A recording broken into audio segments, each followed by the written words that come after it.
Hello les amis, c'est les moments des confidences. Je reviens du Django, là où je me suis un peu défoulée en dansant avec des gens extraordinaires, des gens qui me connaissaient déjà d'autres endroits où j'ai chanté, où j'ai dansé. Et j'avais l'impression d'être en famille. Mais avant de partir, ça a été vraiment un enfer parce que hier, je pense vous avoir expliqué ce qui s'est passé.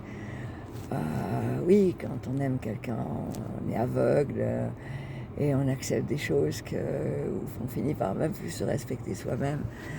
Alors voilà, je voulais vous dire que dans les moments les pires, voilà, c'est vrai que j'ai eu 5 deuils. Ma maman est décédée, mon petit chien, on l'a tué. Ma meilleure amie est décédée aussi, ainsi que mon oncle. Et j'ai eu en même temps de ça beaucoup de choses très très très difficiles.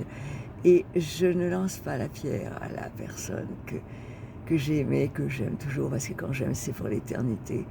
Mais je suis au bout du bout de supporter des choses qui sont impossibles à vivre, des rêves qui se réalisent jamais, des paroles qui sont toujours que des paroles, et surtout des mensonges et des choses où on a vécu des années avec quelqu'un et on se rend compte qu'on ne le connaît pas. Et voilà, donc c'est pour ça que maintenant je vais faire mon chemin en espérant que, vu que c'est parce qu'il y a des problèmes psychologiques, qu'il y a un docteur Jekyll qui est extraordinaire et il y a Mr. Hyde qui est Hannibal. Donc là, je ne peux plus vivre Hannibal. Ça fait plusieurs fois que je meurs cette année. Dans la dernière fois, vous l'avez vu peut-être quand j'étais à l'hôpital, en septicémie, hémorragie, enfin la totale. Donc j'essaye d'être dans la résilience en permanence pour pouvoir toujours avoir ce sourire qui donne de la joie. Et je veux redevenir l'être que j'étais avant. Parce que souvent j'ai été tellement dans la souffrance que j'ai pas toujours été à la hauteur de ce que j'aurais aimé être au travers des gens que j'ai rencontrés. Et je demande pardon à tous les hommes qui m'ont aimé, qui m'aiment toujours et que je n'ai pas pu vivre quoi que ce soit. Et je veux pas qu'ils souffrent la même chose que ce que j'ai souffert. J'ai été claire toujours dès le départ. Mais c'est vrai que, peut-être parce que je suis quelqu'un de romantique et que j'ai gardé ma pureté de petite fille. Mais en tout cas, voilà, je veux pas faire de mal à personne. Et en ce moment, je tourne une page et je veux me reconstruire. Il faut vous donner le meilleur de moi-même. C'est pour ça qu'il m'est arrivé des galères dans notre monde avant de partir. Regardez, j'ai les cheveux, ils sont bleus là, vous voyez. Si on les voit un peu, ils sont bleus. On voit pas très bien, voilà, là c'est bleu. Parce que je voulais tellement me dépêcher, j'avais promis à Guylaine de venir, ainsi qu'à Pascal et à plein d'autres amis qui m'attendaient aujourd'hui. On est samedi, moi les dates, je suis ailleurs.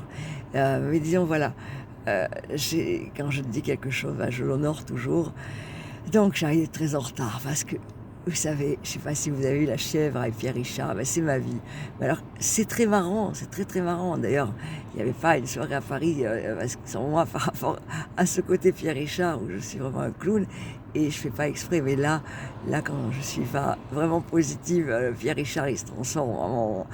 Je me suis maquillée pour faire vite, j'avais voulu mettre vite pour aller rapidement à la soirée, et puis je me suis dit, comme c'est une soirée paillettes, cabaret, enfin tout le monde était en paillettes, je me suis dit, je vais me mettre rapidement une bombe qu'on fait avec des paillettes, qu'on met quand on veut mettre des paillettes. Et là, qu'est-ce que je fais? Je prends la bombe, je la secoue bien, et je me la mets, je ferme les yeux partout. Ah, catastrophe! Je ressemblais, je sais pas moi, entre The Mask, Alien, enfin c'était bleu, mais bleu cadavre, bleu qu'on fait comme à Halloween. Je m'étais trompée de bon, alors pour enlever ça, enfin, il m'en est arrivé, je dégage de l'appartement, je m'accroche au manteau, il y a la moitié du manteau qui reste déchiré de l'autre côté, et là le cocotier à la fin, j'avais laissé les clés sur la porte, et heureusement au moment même où je pars maintenant, je rencontre le monsieur avec son épouse qui était là et qui me dit « Vous avez laissé quelque chose sur la porte, j'ai fermé la porte, j'ai mis les clés à l'intérieur. » Dans ma malchance, j'ai de la chance parce que je suis pleine d'amour et mon grand amour, il est là-haut et heureusement, il répare toutes mes conneries. Et Dieu sait si j'en fais. Voilà.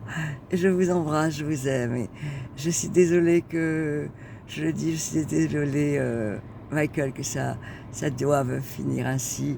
Et que même ce que je voulais, au moins l'harmonie, même si on n'avait pas obligatoirement de possibilités de vie, vu toutes ces choses qui se passent. Mais l'harmonie même, quand on veut pas les choses comme on veut pas voir quelqu'un, on veut pas l'entendre, et en plus on lui dit tous les malheurs, genre j'ai pris 5 Lexomil, j'ai vu comme un trou, je suis en train de tomber alors qu'on fait 170 kilos et qu'on est en béquille, et que dans mon empathie je suis en train de me dévorer depuis des jours, des semaines, et ça fait des années, donc je vis ça, je peux plus, c'est pas que je veux pas, c'est que je peux plus.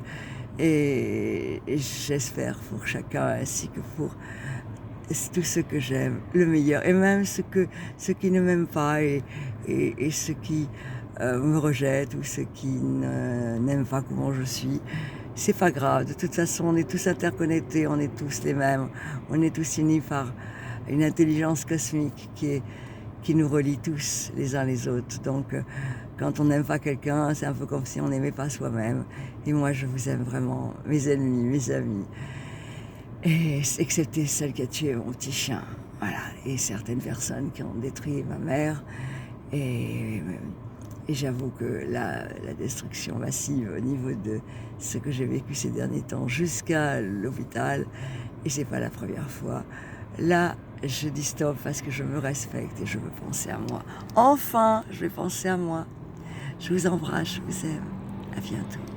Je serai au Django sur le port de Saint-Laurent-du-Var vendredi prochain. Il y a une soirée orientale, habillée en oriental. On va faire la danse du ventre et ça va être très sympa. Donc si vous voulez me rejoindre, réservez par contre parce que c'est toujours plein et je serai toujours là aussi avec mes amis Patrick et Guylaine que j'aime beaucoup, ainsi que tous les gens qui sont une véritable famille maintenant pour moi. Je vous embrasse. Au revoir. Ça me permet de résister. Quand on danse, quand on fait du sport, quand on se met dans l'alcool, quand on se met dans la drogue, dans tout ça, on met un pansement sur une jambe de bois, ça sert à rien. Ce qu'il faut, c'est réagir dans le sport, dans la danse, dans tout ce qu'on peut faire de positif pour notre corps, pour notre cœur, pour notre âme. Voilà, enfin, ça c'est ma façon d'avoir ma résilience à moi. Je vous aime. Bisous.